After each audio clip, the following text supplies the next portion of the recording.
Thank you for downloading Season 5, Episode 3 of Baseball Pitching the Fix, featuring pitching motion expert Angel Borrelli.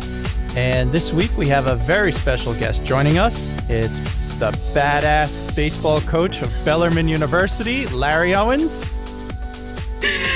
Good morning, Larry. Good morning, everyone. How are you all? You're doing great. Larry, you're doing great. The Knights are having another really strong year. You're in the top 20 in the national rankings for Division II. Congratulations. Yeah, thank you. You're having a heck of a year. Absolutely. Yeah. Good luck the rest of the way. I want to see you up in the Final Four, as they say. Yeah, that'd be great. Cary, North Carolina is where our Division II World Series is, where the Division II National Championships are held, and that'd be really nice to make it that far. That'd be really, really cool, and we're quite capable. So we'll see how it shakes out. Well, we're pulling for you from this end, that's for sure. Well, thank you. So today we're going to talk about 5 things you can do right now to improve your bullpens and performance in the games. And, we've had some conversations, the three of us, offline. And Larry, you have quite a few ideas on how pitchers can improve themselves, especially in the bullpens. And Angel, why don't you kick this off and get Larry started? Oh, okay. So, Larry, what I'd love to do is get as a coach and with your knowledge, talk about something with these topics. And then what I'd like to do is, pretending I work for you, is how would I set up practice sessions for the pitchers so that they could work on the goal and the objectives of what you feel they should be doing. So let's talk about my favorite topic you love to talk about is the first pitch strike. What are your thoughts on that, and what do you say to pitchers about that? Well, it's not anything that I created or whatever. It's pretty simple, and there are a lot of people that preach the same thing. And I think a lot of pitchers, young and old, are aware of it and know that that's something that they need to do. That's something that's going to help them do their job, which is get outs. It's just sometimes, like anything, first pitch strikes and a lot of the other topics that we'll talk about, a pitcher may go out there with the best intentions. And a lot of times, then they lift their leg and then they kind of know, I'm not going to trust it. I'm going to do this. I'm going to be perfect, or I'm going to try and create a swing and a miss, which are two things that can certainly get a pitcher in trouble. And, their mind wanders, or they kind of get away from, their goal, which is try and throw a first pitch strike. Preferably a quality strike, not just lay it in there belt high, but first pitch strikes are important. For me, number one, it makes the path to 2 strikes easier. We would like to throw 2 of the first 3 pitches, and again, it's not rocket science. We're not the only, we don't have the market cornered in, having this philosophy. We used it a lot with the White Sox. A lot of people use the same philosophy, but it makes the path to 2 of the first 3 pitches for strikes much easier. And then it also, you throw a first pitch ball, there's a really, really good chance that you're probably going to throw a fastball on one of the next 2 pitches. So it takes that, away from the hitter, just by simply throwing it over the plate. Try and see how many first pitch strikes you can throw is an element that, can help you, lead to getting outs. And it's pretty simple. But sometimes, it can become very difficult for young pitchers because they try to throw perfect pitches, or they try to create swings and misses, or they're a little fearful of contact. They're fearful of an outcome of, boy, I don't want to give up a double. I don't want to give up a hit. I don't want something bad to happen to me. And so inevitably then they get behind the count and then they throw a ball, and then it makes the pass to 2 of the first 3 pitches for strikes much more difficult. And it puts the hitter in an advantage because he's probably going to get a fastball on one of the next 2 pitches. Larry, how do you get the pitchers to, like you said, instead of just laying the ball over the plate, how do you get them to focus on a really good strike? Well, I mean, we were in spring training, I forget how many years ago, and Brett Burns, just in conversation, you could just hear him talking. And I was kind of not ashamed, but kind of like, gosh, how come it makes so much sense. Down's a location too. Far too often we want to, or you'll see guys at the Little League or at the travel ball tournament or in a high school or college game, they, somebody's calling pitches from the dugout, and they're trying to avoid contact, and it's always halves of the plate. We're going to throw it, and it's typically away. We're going to first pitch fastball away. So it's on a half of the plate, and they're taking away the possibility of a pitcher throwing it for a strike. He misses on one side of the glove and it's a ball. He misses on the other side of the glove, it's a strike. But if the catcher will sit down the middle of the plate and give a low target, down's a good location. Down is a location just like in and out is. And that's usually a good place to start. If a pitcher has exceptional command where he can hit the glove and you can take him out on the edges of the plate, then by all means do it. I mean, there's nothing wrong with that. But the priority should be a strike. And it doesn't always have to obviously be fastballs. It can be breaking balls, changeups, whatever you want. Just throw something for a strike, preferably maybe down in the strike zone.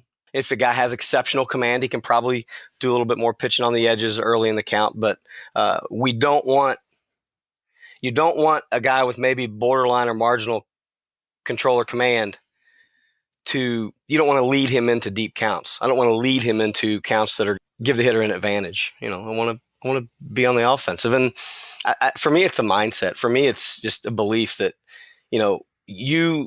you literally have to be able, once a pitcher gets to the point where when he lets go of the ball, he really doesn't care what the outcome is going to be, then that's a pretty good place to be. Now, not that he doesn't care that, I don't care if I don't care if I win. I don't care if not that type of not care, that you have no fear of what's going to happen when you throw the ball. You have no control over whether he swings at it, how hard he hits it, if he hits it. If he takes it, the pitcher has zero control of that. What the pitcher has control of is the glove should be in a good location, and he's trying to hit the glove with the ball as often as he can.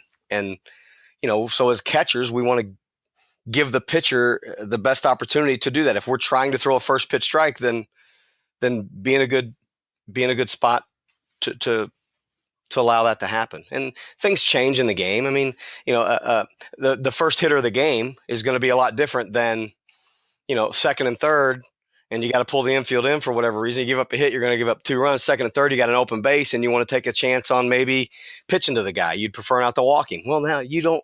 You're going to walk him or strike him out. Well, then now your first pitch strike isn't as important in that situation. But generally speaking, it is, and it's just it makes the path to the eventual outcome that you'd like to happen. Getting people out, it makes that path a lot easier. So a long roundabout answer to a pretty simple question again. Angel, what kind of things how do you help a pitcher with his first pitch strikes? So, well, 2 things. Let's talk about the game. And actually, Larry, learning so much from you as I go to games now. And I was watching one of my pitchers last week pitch, and he came out in the first pitch of the game was a strike.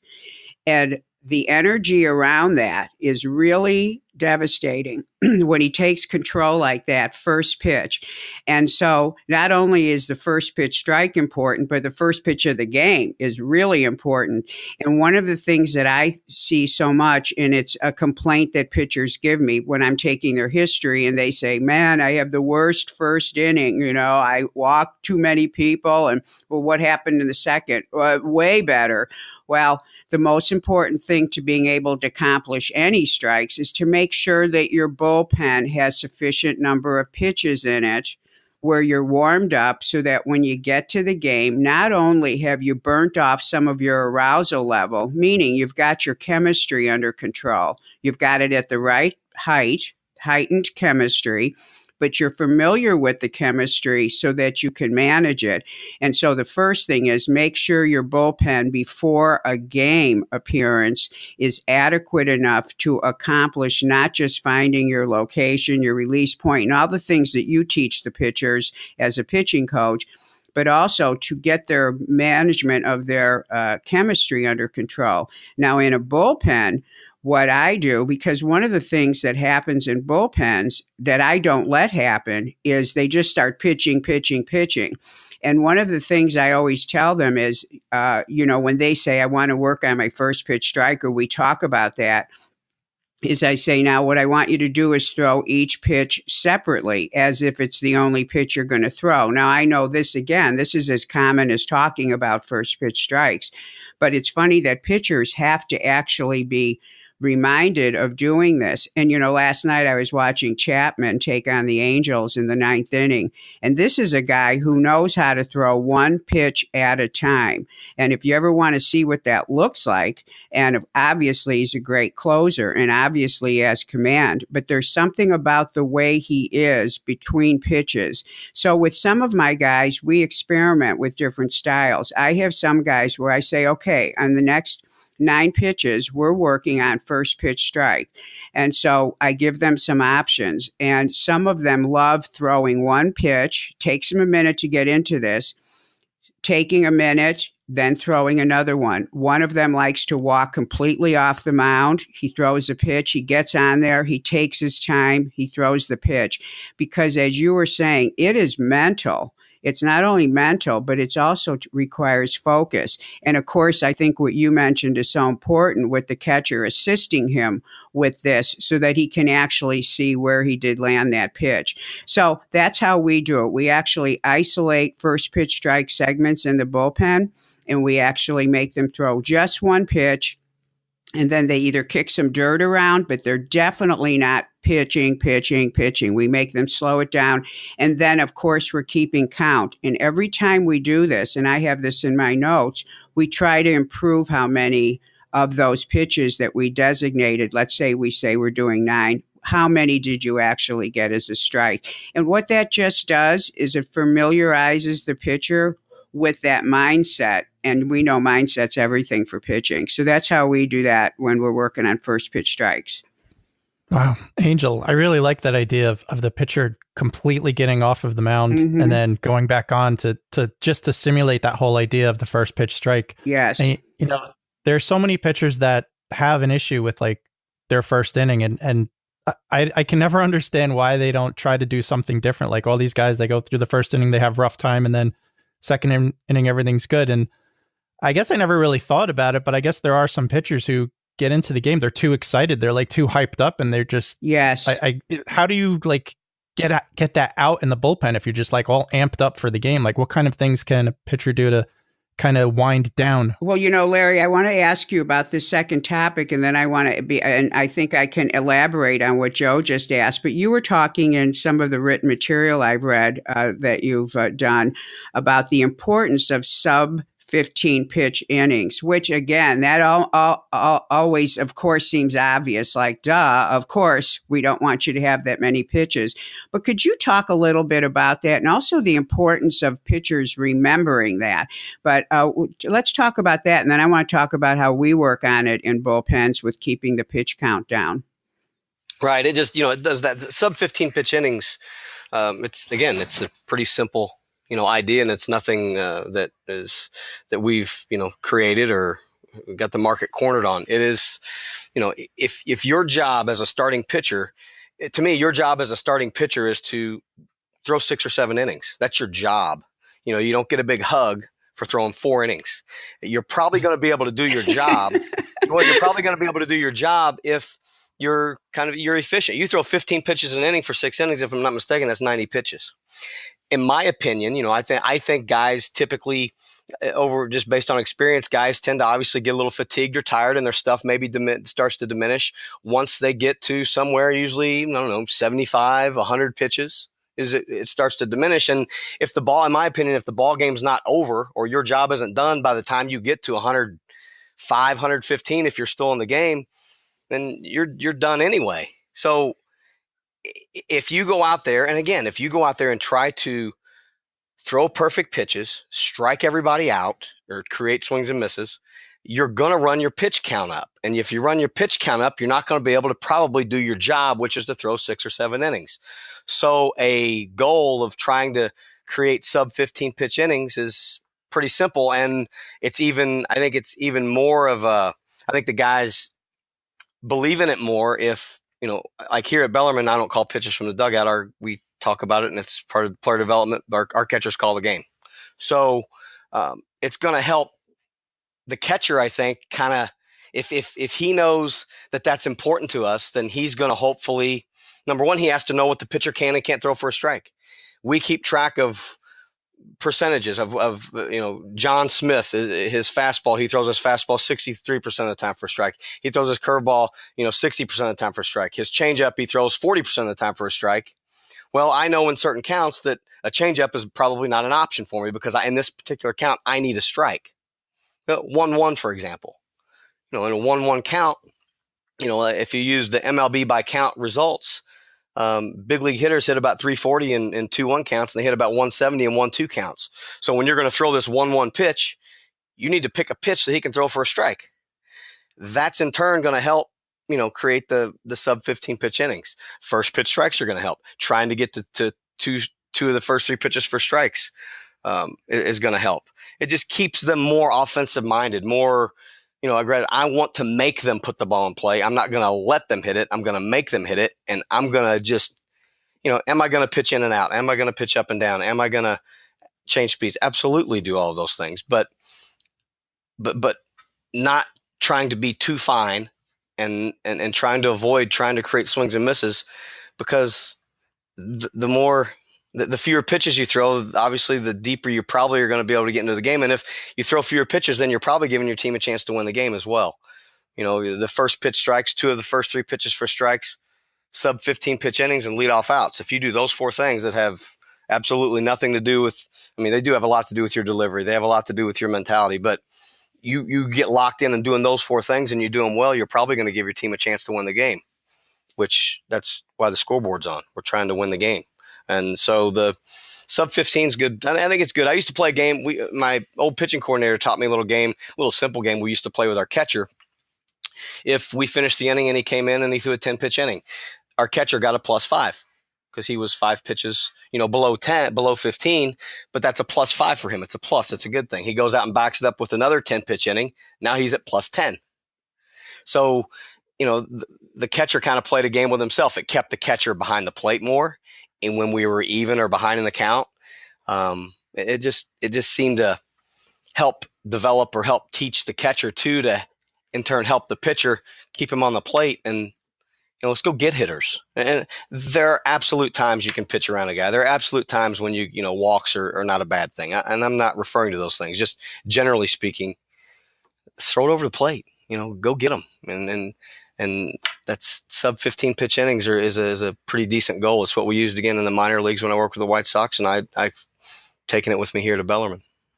So, Joe, I want to use this time to address the question you asked because it has to do with the sub 15 pitch inning topic. And I also want to talk about how we actually practice that in bullpens. I'm working with the pitcher on his delivery, but because he's with me and we're actually practicing, and a lot of them are in season, we always want to make the bullpens effective for what they need to do. Additionally, if I'm looking at mechanics and they're thinking about throwing strikes or they're thinking about simulating a game in a bullpen, that's the kind of, information that really tells me how they're going to perform in a game. So getting video and looking at their delivery in that setting is so important. So while I'm not necessarily doing the job of a pitching coach, I am, since he's on the mound, creating an environment where he can be working on more than one thing at a time. So in terms of our bullpens, many of my pitchers are throwing 59, 79 pitches, depending if we're in season, off season, in between, whatever their recovery allows, so that they can go deep enough to get work and be ready for the next game. We never throw a bullpen without stopping after the warm-up number of pitches that he would normally throw, and then we throw in segments of 12 pitches. So in other words, every pitcher needs to know what his ideal number for a warm-up pen is. We call it the magic number. Most pitchers are anywhere between 24 and 28. Unless they're a closer, it's usually less. But let's say most of my pitchers will go 25. The catcher lets him know when he's at 25. He gets off the mound. He takes about a minute or two, just like he would if he were waiting for a game, and then he goes back and throws 12 pitches. Now, even if this is a day where we're not working on in hitting format, that's another type of work that they sometimes want, which is the catcher's calling the pitches, we're calling balls and strikes, and then I'm keeping track, and this is while we're also looking at mechanics. So, but this is just a straight up pen. And what I do is I have them work in sets of 12 after their warm-up number is done. So that way they are working in a task format, because one of the things we know as sports scientists is that athletics and sports and actions and movements are task oriented. So when a pitcher is working consistently with 12 pitches at a time, and we selected 12, Larry, because we want that sub 15. We used to do it in 15s, and one of my best pitchers said to me, hey, I don't want 15 pitches in an inning. I want 12 pitches in an inning. So we started working in 12s. And just when they feel, as they continuously feel that 12 pitches, and they continuously feel how long that takes, they start to adapt in a different way. So it puts an unconscious level into their system. So they kind of see a job as, okay, pitch 1 to pitch 12, that's a job. Then I've got another one. And so it works unconsciously on the pitcher. So that's how we work on bullpens. And it's a great way to harness the work. Plus, if you see pitchers just throwing pitch after pitch, that's not the way they throw in a game. Plus, they get fatigued. So really having them start and stop, because a pitcher is a start and stop athlete. So you can't have them just get up in the pen and throw 40, 50 pitches without taking a break. It doesn't do them any good, and it can do actual harm. Now, in terms of maintaining this, so in terms of doing this for a game, if a pitcher's throwing beyond 15 pitches, it's for many reasons, but one thing we want to be sure of, it's not because he didn't have that chemistry controlled. The most important thing any athlete has to do is control his arousal level. He wants it heightened. He wants it at peak levels, but he can't have it controlling him. So, Joe, in answer to your question, pitchers need to not be afraid to throw full out in a bullpen, because a lot of them go, oh, if I throw full out in the bullpen, I'm going to be burned out for the game. No, because your full out in a bullpen is still not at the level that your full out in a game will be, because your full out in a bullpen, what you're doing is creating extra chemistry to get your lights turned on, because it's neurological. But your chemistry isn't ever going to be there in a fake simulated situation. The minute you walk on the mound, you will have an arousal of chemistry that adds to that. But if your lights are already turned on, it's not going to jolt you. For example, if you're off in your pen, off meaning the lights are off, you're taking it calmly, you're really in a zen. You get on the mound and the difference is so vast that it can jolt you. But if you work intensely in your bullpen, and of course, take the time between pitches so you're not getting tired, but you're going full out, you're not worried about it, then when you get to the mound, as the chemistry increases, you're already on, so you're not getting that contrast of off to on. Your job isn't to relax. Your job is to allow the peak chemistry to operate, but you need to be able to manage it. Does that make sense? Yeah. So I guess a lot of pitchers who struggle in that first inning, they may be the guys who are in the bullpen thinking, oh, I don't want to throw all out because I want to save it for the game. So maybe a thing to do is just say, all right, just simulate in the bullpen, simulate your pitching to the first batter or two, just to get them excited. Yeah, and coaches, when you notice a pitcher, and Larry, you may know pitchers like this, if you scratch your head because your starting pitcher, like, how come he's like this in a game? Like, let's say he's going through a streak where you're like, he's this way in a pen, but in a game, he's this way.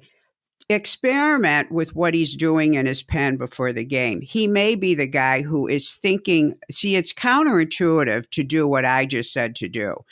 Most pitchers would go, oh, no, I will get tired. I don't want to bring it. I'm going to save that. Well, if you understood performance on a level other than psychological, and we're talking chemical and neurotransmitters and everything else, you would know that getting yourself ready. In fact, think about this. When you watch the Olympics or you watch a track race, you will see the short distance guys running sprints full out next to the track. Now, what are they doing? they're turning their lights on. This is neurological because the level to which you can turn your lights on is the level to which your intensity will be turned on. And we need intensity. And you can't use the game to do that, because if you're off when you get to the mound, the chemicals will come on so quickly to you that you'll be overwhelmed. So you want to work with that in the bullpen and always know, no matter how hard you throw, and you know this from pitchers, nobody sees a pitcher throw his top velocity in a bullpen. He can't, because the chemistry is not there. So the top that you're going to is still probably only 85%. But what you're doing is preparing your system for performance. And because pitchers have time between pitches and innings, don't worry about them getting tired. They're not an endurance athlete. They get a break. They've got 20 seconds most of the time between pitches. Does that make sense? And Larry, do you know what I'm talking about? Absolutely. 100%. For sure. Okay. So Larry, I want you to talk about, you have some great things to say about telling these pitchers to not be afraid to pitch inside. And you already mentioned some of the information about, I love your topic of location, or down is a location too. But could you talk a little bit? This is strictly for the pitchers to get information on this pitching inside issue. Sure. Absolutely. I think the building blocks, I guess, for how to kind of develop as a pitcher, from very young, obviously the 7, 8, 9, or however 8, 9, 10, typically when they start pitching to, as they continue to develop, is that they must learn how to pitch down in the strike zone first. And then, like I mentioned earlier with Brett Burns, former big leaguer, with the very simple statement that down is a location too. Yeah, down's good. There's nothing wrong with throwing it over the plate, but down. Now you have to protect pitches. So you'll have to protect that pitch with maybe up, or you'll have to protect, things on the outer half of the plate with your ability to pitch in, and pitching in is important. I think, and I always reiterate to kids that, hitting anybody on purpose at any amateur level, you have no business doing it ever. I think it's wrong. In professional baseball, they play 162 games. They get paid a lot of money. They have to protect their teammates. There's a reason that they do those things. So, but at the amateur level, absolutely not. Zero reason for them to hit anyone on purpose. However, they must become comfortable pitching inside. Umpires will call pitches that the ball that catches part of the plate, even maybe a ball in off the plate. Umpires will call those pitches strikes, and hitters will swing at them. Now, so they have to become comfortable doing it. So I think it's important that, what you're probably going to talk about obviously next, I think, is practicing doing those things. But, it's an important part of a pitcher's repertoire, an important part of what he's going to do. I use the analogy, and the kids kind of think it's funny, but if you and I eat next to each other every night, eat dinner next to each other every night, and you steal food off my plate and I don't do anything about it, you're going to keep doing it. But one night you reach over and grab something off my plate and I stab your hand with a fork, you're going to think twice about doing it the next time. You're going to be uncomfortable. You're going to look at me. Is he looking at me? Is he not looking at me? What can I grab? You're going to be a little hesitant. You're not going to be comfortable reaching out to get something off of my plate. And that's what pitching in does for you. Pitching inside opens up the outer half of the plate. Again, it's common sense. It's not anything, again, we created, but it does open up, a pitcher's ability to pitch on the outer half of the plate. And so you are protecting you're protecting anything you want to throw away with fastballs in, and sometimes in, and they're in off the plate. In high school and college, and especially in the minor leagues, you have to move people's feet. There's nothing wrong with moving a hitter's feet, making him, become uncomfortable. I don't want him to become comfortable. I don't want him reaching out over the plate. Now when do you do it? You have to pitch, in my opinion, you have to pitch in early in the game, and then the hitter will let you know when to pitch inside. As soon as he reaches out over the plate for something and the count and the situation allows for it, I think you gotta throw something in. If like I said, the count and the score and the situation and everything allows, you got to do something about it. And it's just part of pitching. It's part of you're trying to do your job. I'm trying to get him out. And, that's part of in and out. Your fork is your fastball in, and your food's on the outer half of the plate, and you're protecting your food. You're protecting the outer half of the plate by pitching in. And that's a pretty simple concept, but sometimes the youth pitcher, the high school pitcher, even the college pitcher, they're a little tentative, and that's why when pitches are called from the dugout, it's always typically away, because if kids don't practice pitching in, then they're fearful that they're going to hit people and put guys on base, and so they'll inevitably maybe leave the pitch out over the middle of the plate, and then it gets whacked, and then they're backing up third because it's a double in the gap, and so the option would be then just, let's just throw everything down and away because young hitters want to pull everything anyway. And they get away with it. They get away with living. Down and away is a great location. Down and away is a great location for the youth level. Down and away is a great location for a lot of high school kids. As you get higher, as you move up in the levels, you better be able to pitch inside to protect your ability to do that because hitters are just going to become comfortable. Another analogy we use, if I faced Angel 10 times and she hit me twice and knocked me down twice out of those 10 at bats, and I faced Joe, and Joe threw everything middle away and never threw a ball near me, I want to face Joe. I don't want to face Angel because I don't want to get hit with the ball because it hurts. So your ability to pitch in is a very valuable asset to have, understanding that, the youth pitcher and the amateur pitcher, you have no business hitting anybody on purpose, and you're not trying to do so. You're just trying to pitch in. You're just trying to get people out by moving the ball in and out. Well, what I want to say about pitching inside, pitching outside, up, high, side to side is something that I think is so important. And the pitching coach stuff, that's teaching a pitcher how to do that. That's one department. But one of the things I could add to this that's in my department is one of the corrections that I have to make most of the time to youth pitchers and frequently to older pitchers is I'm taking their video, I'm behind the catcher, and at the release point, their head and their eyes are not even looking at the target. It's pulled completely, their head is pulled completely to the side, but it's not just a pulling of the head, it's a pulling of the eyes.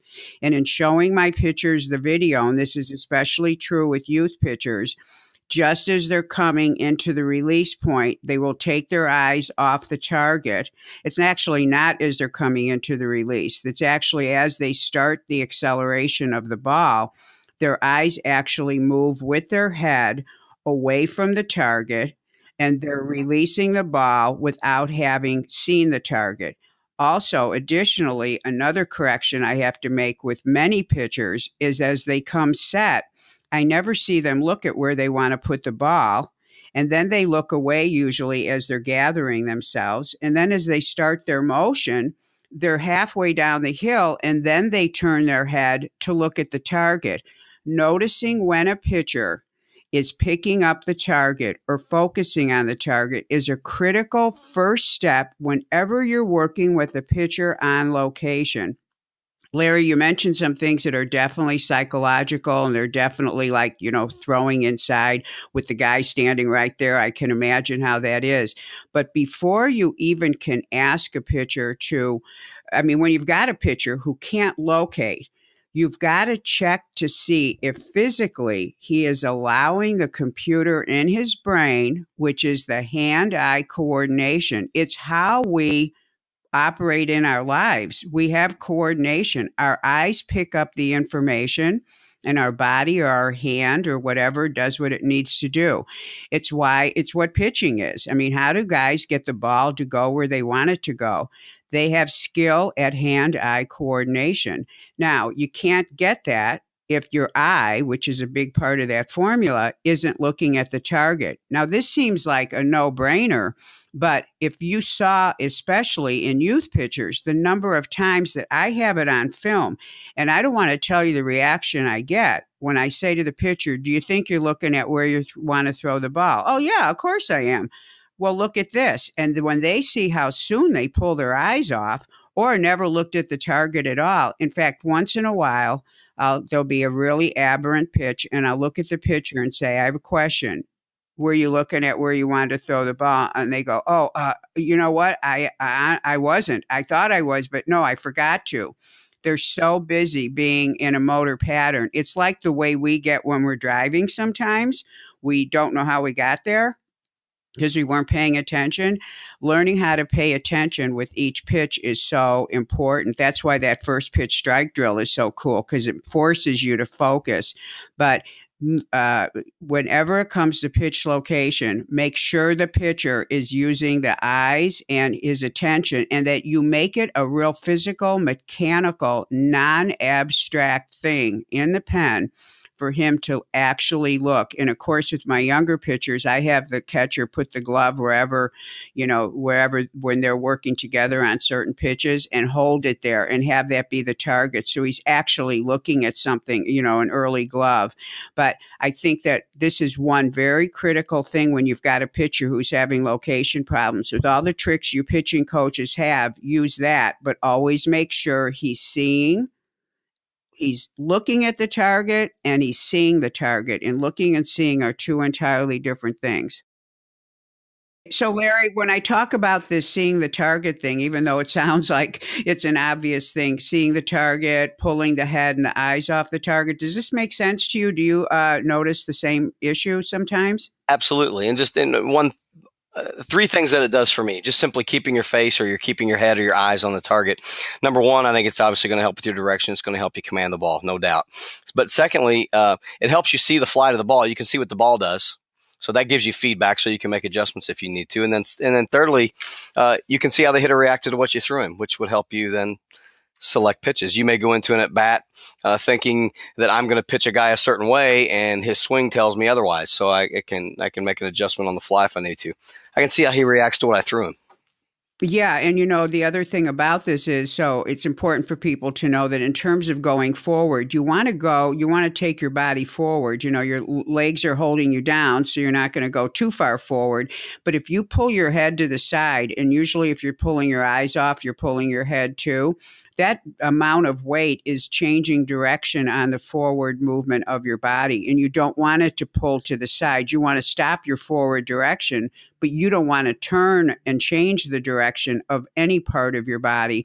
So taking your eyes towards the target, which then will have your head place itself correctly over your body and towards the target, also helps improve the direction, because remember, your hand goes where your body goes. So anyway, another reason to see what you're looking at. So anyway, Larry, I love this topic. You wrote so many things about the changeup, the importance of mastering it, the importance of throwing it. So why don't we go on to the changeup? Yeah, absolutely. Changeup's a really important pitch. Obviously, it's something that in the minor leagues, for our starting pitchers especially, and relievers as well, but our starting pitchers especially, it was really important for them to develop that pitch. I always found it ironic I always found it kind of funny that a young minor leaguer would show up, and typically the pitch we would have to teach them would be the changeup. And you wouldn't think that you'd be teaching a 21 or 20-year-old man how to throw a changeup. But when they're young, we feel that if you spin the ball's going to move or break, and so sometimes young pitchers get a false sense of security that they're spinning it and they're not commanding it, they're not throwing it for a strike. People are swinging at it, they're getting outs, they're recording outs on just possibly a bad breaking ball. And then so the development of the changeup takes a back seat. It's not a sexy or cool pitch to throw because it doesn't move a whole lot. I mean, it can. You'd like it to sink or obviously come down and back down to your arm side. But it's just not a cool pitch for young kids to learn how to throw, in my opinion. But it's very important for them to learn how to throw as they get older, and it's an important part of their development, especially a starting pitcher. Starting pitchers, for one, the changeup is going to help you defend yourself against opposite-handed hitters. You'll see more right-on-right changeups, meaning more right-handed pitchers will throw right-handed hitters more changeups. I think you see that more often than left-on-left. I don't really know the reason why. Maybe because typically left-handed hitters, just rule of thumb, like the ball down and in, and that's where a left-handed changeup is probably going to end up. I think it's a pitch that left-handers need to throw to left-handers, but what it does more importantly, it helps you defend yourself against opposite hitters, and it helps you turn the lineup over as many times as you need to turn it over to do your job. You're probably going to face every hitter, 3 to 4 times to get through, 6 or 7 innings.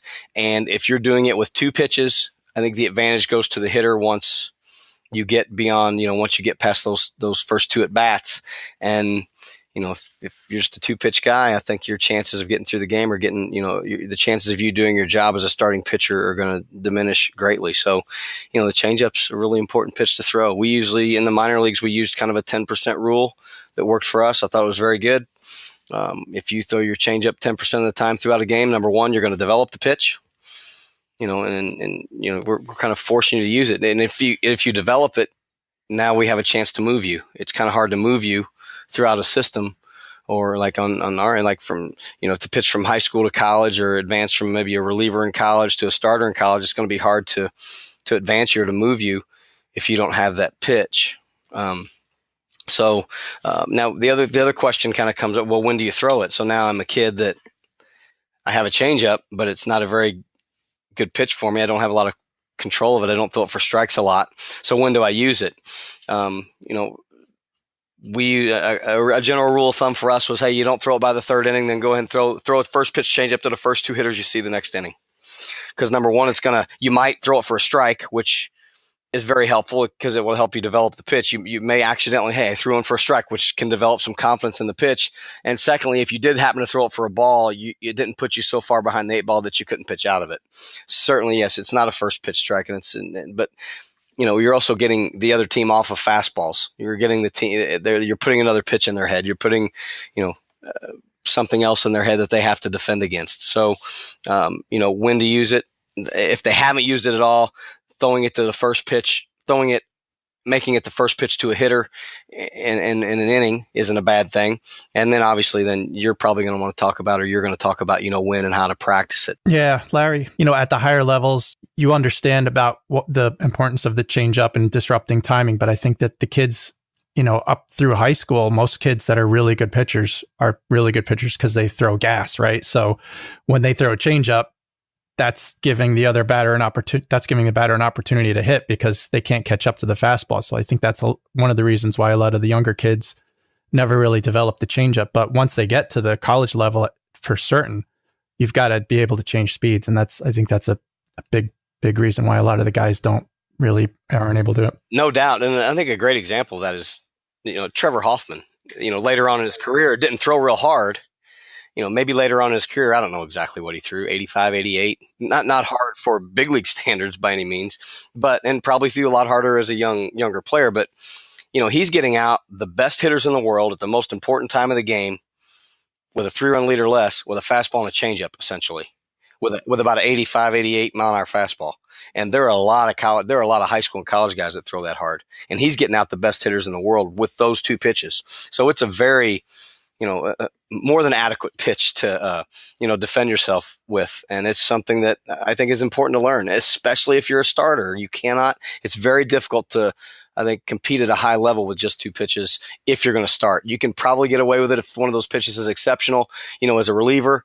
But it's a really good pitch to learn how to throw. And I wish, that, I would, if I had my preference, if I'm working with a younger, 8, 9, 10, 11, 12-year-old kid, that's the first secondary pitch that I would want to learn. I would want them to learn. Yeah. Would be a changeup. I agree. And actually, at any age pitcher that I've ever worked with, they had to develop their fastball first, and they had to be able to throw it. And then once they mastered their fastball, then I let them throw the changeup, and then no breaking pitches until after they figured out the changeup. But that was Perfect. Just something that I did. Absolutely. I agree completely. So Angel, how do you work with your pitchers in the changeup?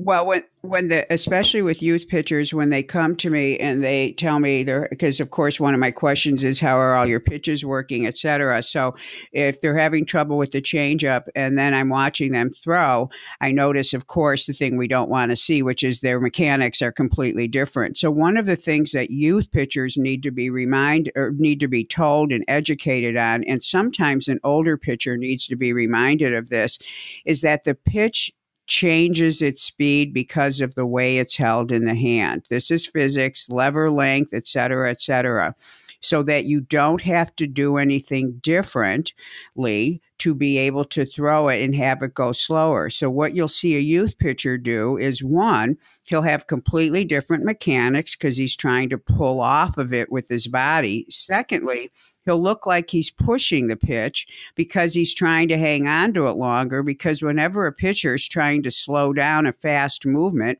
he's always going to make some giant error because you can't do a fast movement slow. It's like trying to swing a golf club slowly. It doesn't work. It becomes a completely different animal.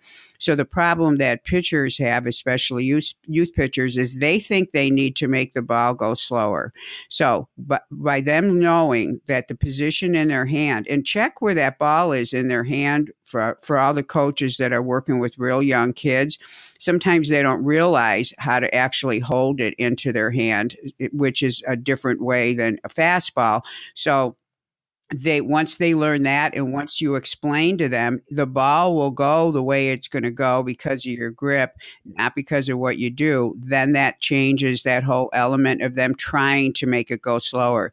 The other critical feature of throwing a changeup, and you can notice this on all major league pitchers as well, you have to get over your front leg better. And I mean, to me, you should be getting over your front leg on every pitch, but especially on a curveball, especially on a changeup. What we notice in mechanics is those pitchers that actually don't have really efficient front legs, they tend to look a lot better on their changeup than they do on other pitches. The pitchers who always look good over their front leg, they're going to continue to look good. So make sure you have a very stable front leg, and this should be something you're working on with all pitches, but particularly with the changeup. That allows you to do what you need to do with the pitch. So that's just a little reminder about sometimes the lack of knowledge about why a pitch does what it does is important to remember when you're dealing with kids. So that brings up the very last topic, which is, so Larry, you talk about, and I agree completely, that you have to work on all this stuff in your sides and also when you're doing flat ground work. You want to address that a little bit, and then I'll throw in any additional thoughts I might have. Yeah, absolutely. I think, like in my current job at Bellarmine, it's a university. Guys are here to get their degree. I think it's important for them to develop a good routine, in the classroom. It's important for them to develop a good routine, to create good study habits. And it's a good, and on the field, it's really important for them to develop a good routine on the field. And that's kind of, that's kind of what we're teaching them in general. We're teaching them to come up with and create a good routine. And in regards to pitching, that's basically we've kind of gone through an outline of some, not all, but some important things for them to work on, and you're doing a great job of implementing them and kind of helping them create a routine. So, that's essentially what I think your routine should include things that you need to do in a game. If in a game I'm expected to throw first pitch strikes, then I need to practice. I need to figure out a way to practice throwing first pitch strikes. Nothing you do will simulate the game like the game. But we want to try and get as close to we can or be as creative as we can to creating situations for them that are gonna duplicate things they need to do in a game. Practice throwing first pitch strikes. Practice trying to throw 2 of the first 3 pitches for strikes. Practice throwing sub 15 pitch innings. Practice moving your fastball in and out. Practice throwing your secondary pitches for called strikes. You're probably going to throw, in regards to secondary pitches, usually young kids are going to probably not hit the strike zone enough with their secondary pitches. So I don't need to work on my backdoor breaking ball when I can't even command my fastball or any other pitch for that matter. So practice strikes. That's what you need to do in a game. Practice them. Practice throwing your changeup. Practice, throwing long with your changeup. Another thing that you can do with the changeup is when you're throwing sidelines or throwing the sides, throwing in the bullpen. If you're having, you talked about guys try to manipulate or create movement or they slow their arm down. They change their delivery when we don't want to change our delivery to throw the ball. So a lot of times you can trick the pitcher into doing what you want him to do by backing the catcher up about 5 feet and make him throw his changeup. You're making him throw his changeup farther. You're making him so they get extension. They get out over their front leg. All the good things that happen. The ball then naturally will sink down to their arm side because of how they're holding the ball, because of how they're gripping the ball. So make them throw their changeup farther. That's something that they can implement into their routine. Practice doing what you need to do in a game is pretty simple. And sometimes it just, he's a pitcher and he comes out, he plays catch, he goes to the bullpen. The catcher gives him a real high target and he practices throwing his pitches with no rhyme or reason. And he thinks he got his work in. And then when the game comes, but you need to do this. You need to throw first pitch strikes. You need to throw 2 of the first 3. You need to throw sub 15 pitch innings. You need to get leadoff hitters out. Oh, and you need to know our bunt coverages, and you need to know where you go when they put the ball in play in regards to cuts and relays, and you need to know where to go on rundowns, and you need to know how to hold runners. It's like then they get overwhelmed, and then when they don't produce, then it's not fun, and then they quit playing. And so we want them to keep playing. So it's just real important that you can have fun, creative ways to kind of guide them to develop a routine that can help them do their job, which in turn makes the game more fun. And then who knows what it turns out to be. It may get some school paid for. It may put a little money in their pocket, or it may just create a little passion, and then they can help their kids when their kids decide to play or what have you. It's just good things can come of it. But when we just kind of go out and just throw and go to the bullpen and just throw with no rhyme or reason, then, that's tough too. Or if the rhyme or reason is, again, trying to throw perfect pitches or create swings and misses, those things get you in trouble too. That's a bad plan to have. Or, I'm going to work on my backdoor breaking ball. I'm going to bounce this or bounce that. No, practice strikes. The ML, what you're referring to and what the literature or whatever you've referred to that I wrote it's just a simple PowerPoint of some simple things that I think pitchers need to do. But it has the MLB by count in 2017 in it. MLB by count, what each big league hitter or what big league hitters hit in each count and after each count, and some other numbers. It's a sample size of about 185,000 plate appearances and about 165,000 at bats. So it's a gigantic sample size.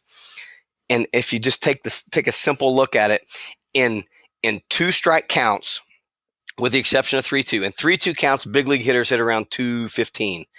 In all other 2-strike counts, big league hitters hit below 200. In all other counts, they hit above 300. So, practice doing what you need to do. And again, now those numbers are not going to be the same. They're going to be relative, though, to the level you're playing. And, it's just, I think sometimes if we get away from that message too, make sure that your plan and your routine has some simplicity to it, that you're practicing basically throwing the ball over the plate.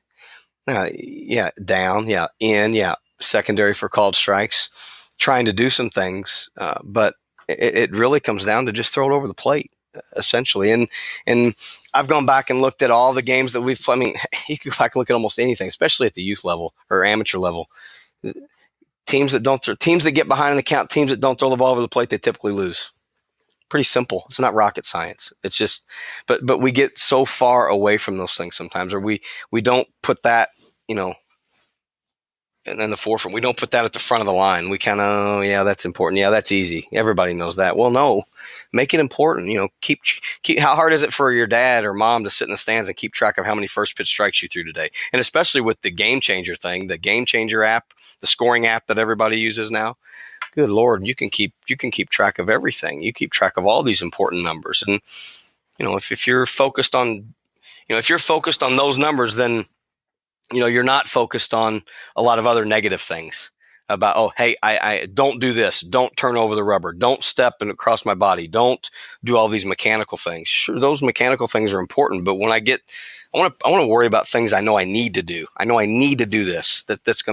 These things are going to help me be successful and help me give my team a chance to win the game. Yeah, I agree with you, Larry. There's people just try to complicate it too much, and we need to keep it simple. And you hit on something at the end there about focus and keeping things positive. And that was one thing that I always try to work with my pitchers, all my players, is in practice, you need to focus like it's the game. And that's a big thing too, because a lot of guys especially if there's not a lot of structure, some coaches don't have enough structure in their practice, and there's a lot of downtime, and guys just, their minds go elsewhere. They're not thinking about things like what I always say is, as soon as you pick up a baseball, even if you're just getting loose, everything you do, there's got to be some kind of focus going on. You're focused on something, and then you'll take that into the game.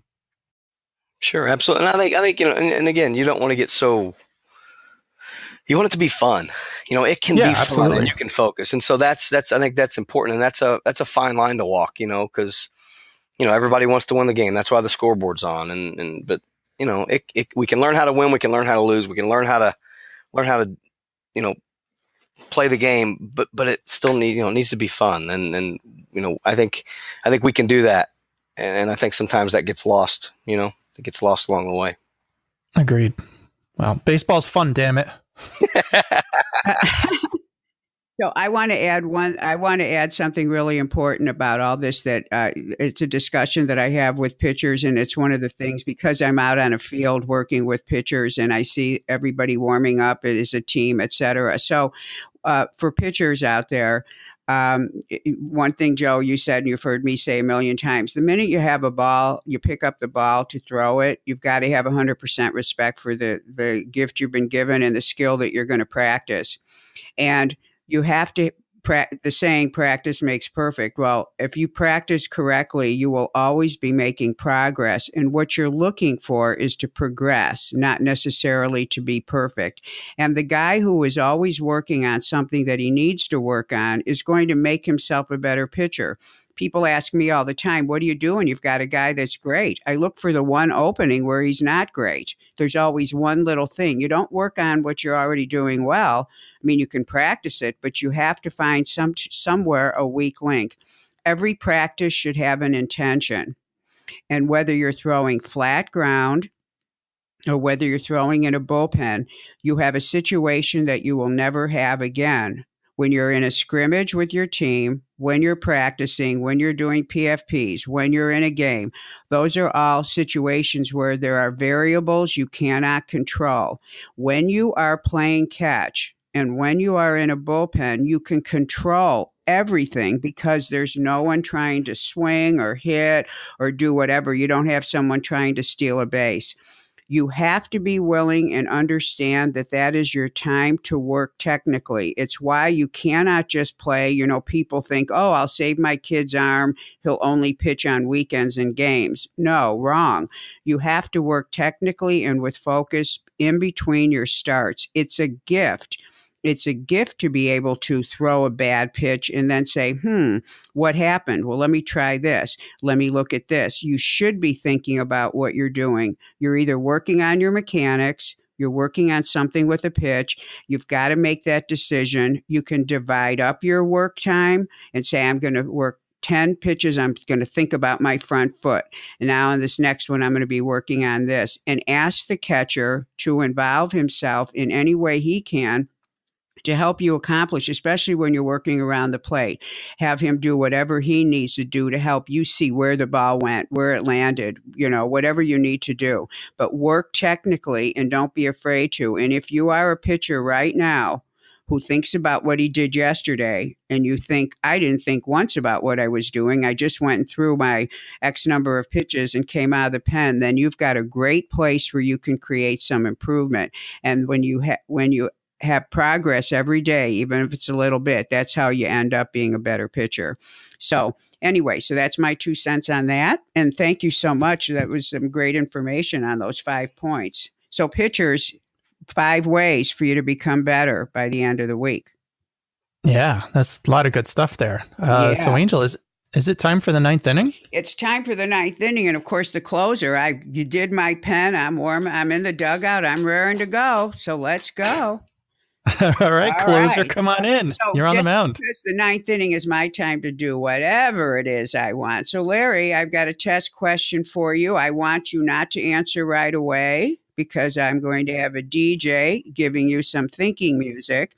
But I have a question and I want everyone out there to think of the answer, and then I will give the answer in a few seconds. So here's the question. Do you think a pitcher should go as hard and as fast as he can down the hill during his stride?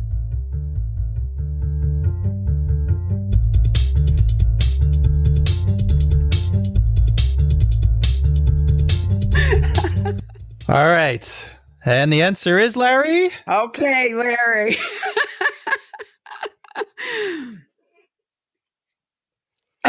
No.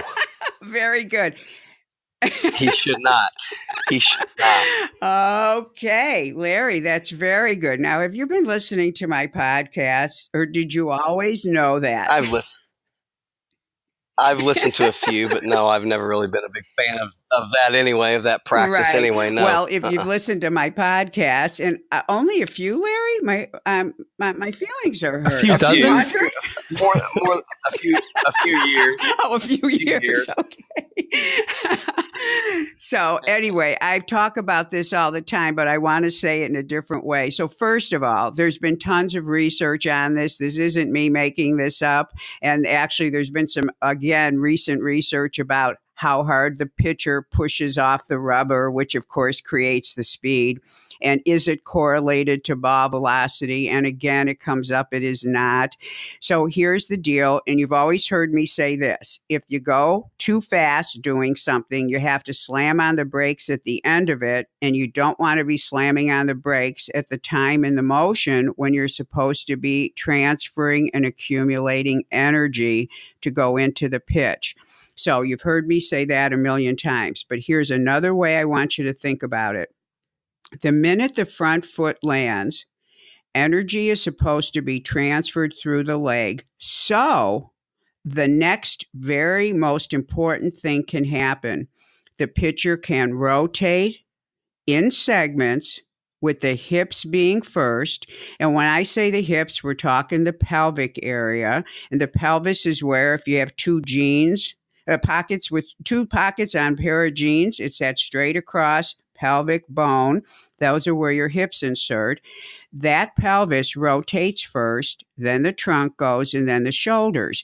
The energy to do that is transferred from the foot through the leg, and then rotation starts. And your velocity comes from how fast you rotate those three segments and how well you can separate them. For example, if you ever have a chance to film Chapman, you will see that he has the most distinctive, therefore the 105 mile an hour pitch that was recorded by him years ago. He has the most distinctive separation of his segments.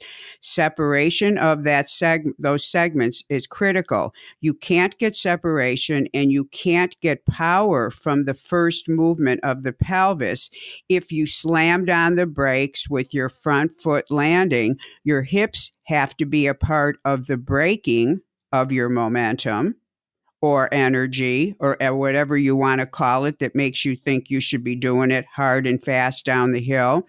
Your hips have to slow you down.